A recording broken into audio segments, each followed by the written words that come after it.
SC ST minority BC గురుకులాల్లో కూడా అనేక ఖాళీలు ఉన్నాయి.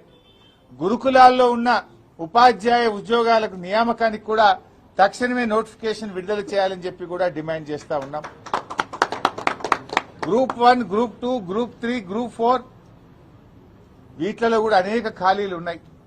ఆ ఖాళీలను నోటిఫై చేసి అన్ని గ్రూప్ నోటిఫికేషన్స్ కూడా వెంటనే విడుదల చేయాలని చెప్పి కూడా డిమాండ్ చేస్తా ఉన్నాం. మేమెక్కడో మాట్లాడతలేము. నిరుద్యోగుల మధ్య నిరుద్యోగులు ఆహ్వానిస్తే వాళ్ళ దగ్గరికి వచ్చి వాళ్ళ సమక్షంలో మాట్లాడుతున్నాం.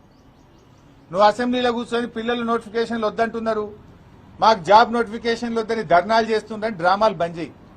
పిల్లలే అడుగుతున్నారు నోటిఫికేషన్ కావాలని. ఆ పిల్లలు నా దృష్టికి తెస్తే పిల్లల పక్షాన నిరుద్యోగుల పక్షాన నిన్ను ప్రశ్నిస్తా ఉన్నా. చిల్లర మాటలు కాదు కావాల్సింది, జాబ్ నోటిఫికేషన్లు కావాలి. ఏమైంది నీ జాబ్ క్యాలెండర్?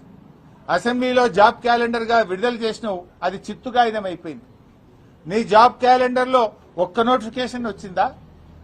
నీ జాబ్ క్యాలెండర్ లో చెప్పిన ప్రకారంగా ఏ డేట్ కైనా నీ జాబ్ క్యాలెండర్ విడుదల చేసిన తర్వాత ఒక్క నోటిఫికేషన్ రాలేదు. నీ జాబ్ క్యాలెండర్ జాబ్లెస్ క్యాలెండర్ అయిపోయింది. స్క్రాప్ చిత్తుగాయిదం అయిపోయింది నీ జాబ్ క్యాలెండర్. నీ మాటలు బోగస్, నీ చేతలు బోగస్, అంతా బోగస్ అయిపోయింది కాంగ్రెస్ ప్రభుత్వం.